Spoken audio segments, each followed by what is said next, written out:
Je m'appelle Estelle Bernadette Mendy, commissaire à la branche rouge de Dakar.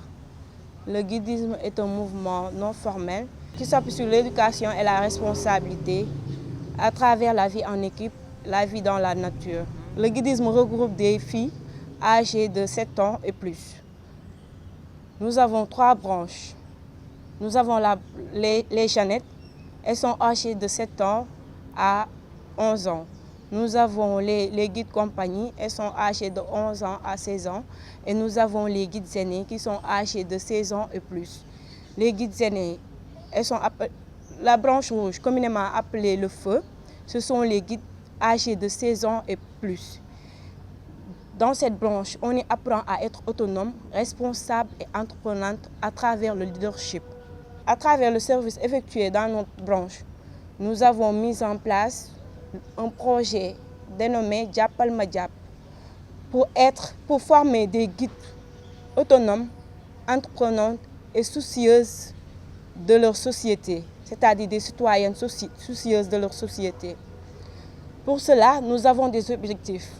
Parmi ces objectifs, nous voulons renforcer nos capacités à travers le savoir-faire, impacter et servir avec compétence et volonté, raison pour laquelle nous avons jugé nécessaire de mettre en place un projet Jappal Ma Japp qui est étalé sur 3 ans. Je suis Anne-Gaëlle Badji, Daniela, commissaire régionale à la branche rouge de Dakar. Donc comme Estelle a eu à le dire, en début 2023, on a mis en place un projet qu'on a intitulé Jappal Ma Japp. Donc l'objectif du projet était de pouvoir réconcilier les jeunes filles que nous encadrons, qui sont âgées de 16 à 25 ans, comme Estelle l'a dit, pouvoir les réconcilier avec l'esprit social, le sens du service. Donc on s'est demandé comment est-ce qu'on pouvait faire en sorte que les filles puissent servir leur prochain avec amour, tout en associant la société. Et c'est là que nous est venue cette idée de mettre en place ce projet-là, qui est étalé sur 3 phases. Donc pour la première phase, on a voulu toucher une cible assez sensible.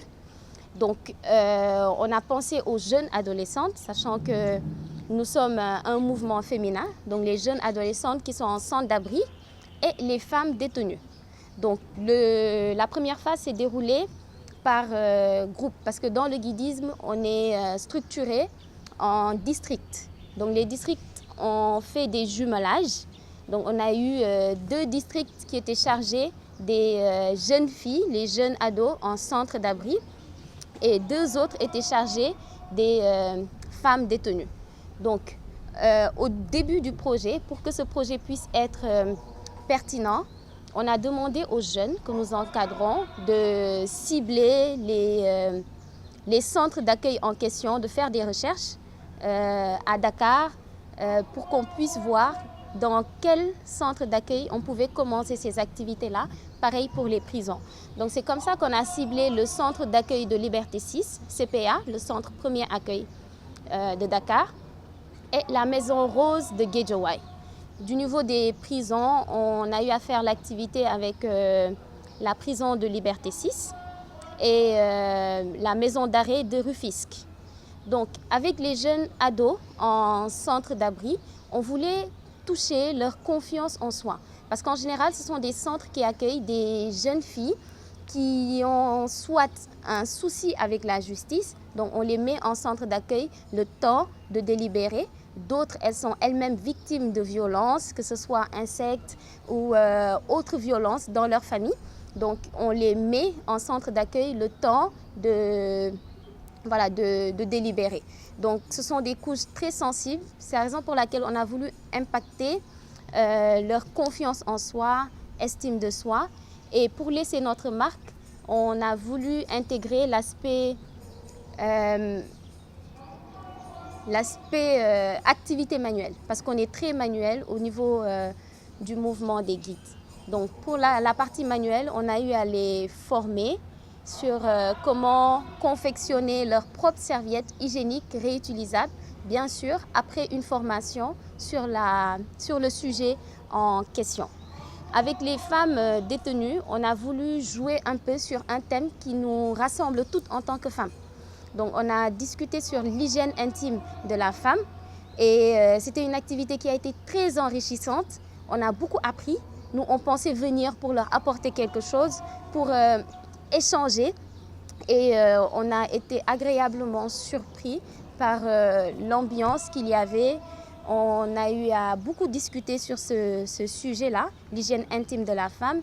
Et pour couronner le tout, comme je l'ai dit tout à l'heure, pour amener la partie pratique de notre mouvement, on a eu à faire des ateliers Tagalou, Moussoor avec elles. Donc elles ont appris aux jeunes qui étaient là comment bien attacher son foulard. Donc pour pouvoir donner plus de poids à ces activités-là, au début, on avait mis en place une cagnotte parce qu'on ne voulait pas y aller les mains vides. Donc on a mis en place une cagnotte, on a eu à vendre de petits tickets qu'on a intitulés les tickets Barkelo. Parce qu'on voulait pouvoir, en plus de l'impact, leur amener des dons. Donc c'est comme ça qu'on a sollicité les gens autour de nous, on a lancé la cagnotte, on a fait pas mal de publicité, les jeunes se sont mobilisés, elles ont elles-mêmes fait des tournages vidéo pour montrer qu'elles sont des citoyennes qui servent à leur société. Donc c'est comme ça qu'on a pu mobiliser à la fin de la première phase près de 500 000 francs qu'on a transformés en dons. Et en moyenne, près d'une cinquantaine de femmes ont été touchées, près de 150 jeunes filles ont été impactées à travers cette première phase du projet Jàppal Ma Jàpp. Maintenant, quand on a fait cette première phase, parce que comme je l'ai dit, on voulait se positionner en tant que citoyenne utile, mais ce n'était pas facile, ce n'était pas évident. Courir derrière les gens pour la cagnotte, pour l'achat des tickets Barkelo, et de surcroît pour nous aider, nous soutenir dans ce projet-là. C'était pas facile et on s'est dit que ce n'est pas réellement ce qu'on voulait transmettre aux jeunes.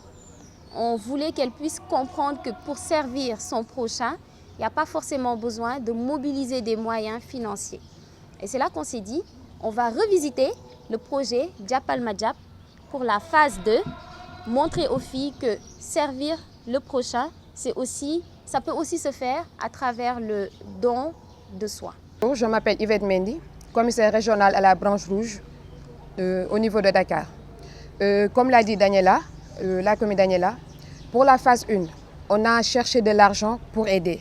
Maintenant, pour la phase 2 de l'édition Jàppal Ma Jàpp, on s'est dit que maintenant, on ne va plus chercher de l'argent pour aider. On va faire un don de soi. Là, les guides ont été en position de citoyenne utile à sa société.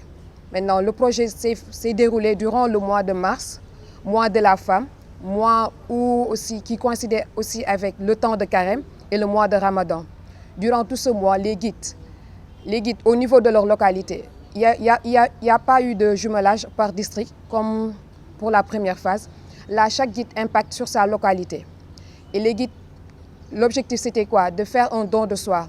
Aller rencontrer des femmes de leur localité et leur aider dans leur domaine d'expertise. Certaines ont rencontré des femmes qui vendent des poissons et sont parties là-bas, à la plage, et les ont aidées à laver les poissons et à les vendre. Elles sont parties chercher des clients et faire la promotion de ce poisson et vider le stock de la dame. Il y a d'autres qui ont été en partenariat avec l'UCG. Ces derniers ont prêté des matériels pour pouvoir nettoyer leur localité. D'autres sont partis voir une dame qui vend des couscous à base de mil, qui le vend sur commande, qui fait un grand stock. Et elles sont parties aider. Durant cette expérience, les guides ont appris elles ont compris la force de ces dames et tout ce qu'elles rencontrent. Là, parce que vu qu'elles sont dans les écoles et universités, elles n'ont pas encore rencontré le monde professionnel. Et là, elles ont compris ce que vivent ces femmes et l'effort qu'elles fournissent pour répondre aux besoins de leur famille. Je m'appelle Caroline Gueye, je suis assistante cheftaine à la branche rouge.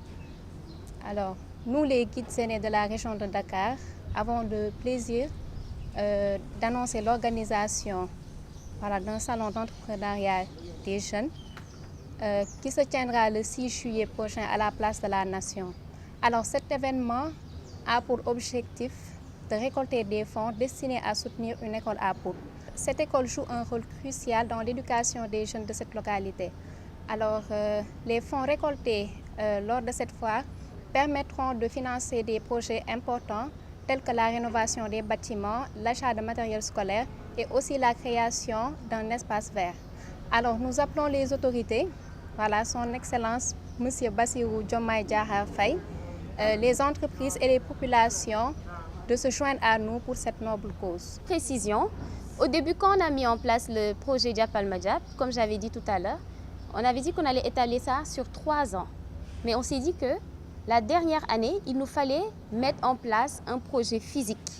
Parce que si vous entendez tout ce qu'on a dit pour la phase 1, la phase 2, c'était des actions qu'on a mis en place.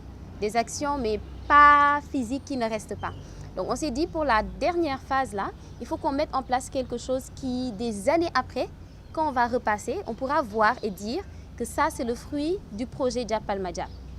Et il s'avère que lors de la première année, bon, vous le savez, avec les guides, les scouts, on a l'habitude d'aller en camp. Donc on est allé en camp à Pout, dans une école qui se trouve à Pout. Donc quand on est arrivé, on a pensé à aller voir le chef de quartier. Il nous a tellement bien accueillis. On a eu à aller faire la messe, la célébration à la messe dans la paroisse. Les paroissiens nous ont réservé aussi un bel accueil. Donc on s'est dit qu'on ne pouvait pas partir de là sans rien faire. Il fallait qu'on fasse quelque chose pour cette localité-là. Et c'est comme ça qu'on s'est rendu compte que dans l'école où on avait campé, que l'état n'était pas, les élèves n'étaient pas dans un très bon état. Donc on s'est rendu compte que non seulement il y a des salles de classe avec des plafonds défectueux qui tombent pratiquement avec de grands trous et on nous dit que ces salles de classe sont comme ça depuis des années. En plus de ça, ce qui nous a le plus marqué, parce qu'on a eu à faire le tour avec les jeunes, précisons, une petite précision, on était avec près d'une centaine, 200 jeunes qui étaient avec nous. Donc on a eu à faire le tour de l'établissement et on s'est rendu compte qu'en plus des salles de classe, la cour était vide, c'est-à-dire il y a du sable, mais les jeunes n'ont pas de banc pour s'asseoir ou pour faire leurs activités lors de la récréation. Donc on s'est dit, nous en tant que guides citoyennes utiles, qu'on allait faire quelque chose pour cette école. On s'est assis dans l'école avec nos jeunes et on a décidé de les aider à réfectionner les salles de classe avec plafond défectueux, mais aussi pouvoir leur installer, comme Caro a dit tout à l'heure, installer des bancs tout autour de l'école pour que les élèves puissent avoir des endroits pour s'asseoir ou faire leur activité. Encore, ce qui nous a encore le plus marqué, c'est que l'espace civique, là où il y a le drapeau avec le mât, leur mât est dans un mauvais état, le drapeau est très vieux. Donc on s'est dit que, encore une fois en tant que citoyenne, on va positionner, on va installer un mini jardin écologique. Donc mettre des plantes tout autour de la cour pour donner un peu plus de vie et faire un petit jardin écologique autour du mât, leur mettre un nouveau mât et un nouveau drapeau pour que ces jeunes-là puissent vivre eux aussi leur citoyenneté. Donc voilà, on pense que c'est une précision de taille et comme Caro a dit, on appelle vraiment le gouvernement car nous sommes des jeunes, on n'attend pas les autorités, on aimerait nous-mêmes pouvoir impacter. Donc, apporter notre pierre à l'édifice, c'est la raison pour laquelle on s'est dit, pour pouvoir aider cette école-là, préfinancer ce projet, cette fois-ci, on ne va pas faire comme la phase 1, ouvrir une cagnotte, vendre des tickets Barkelo. Parce que le projet dit, Jappal Madiap, attrape, j'attrape. Donc, il fallait que nous, on puisse attraper aussi, apporter notre part. Donc, on a réfléchi, on s'est dit, comment est-ce qu'on pourrait financer ce projet-là? Sachant que les années précédentes, dans le guidisme, précisément à la branche rouge, on travaille beaucoup sur l'entrepreneuriat.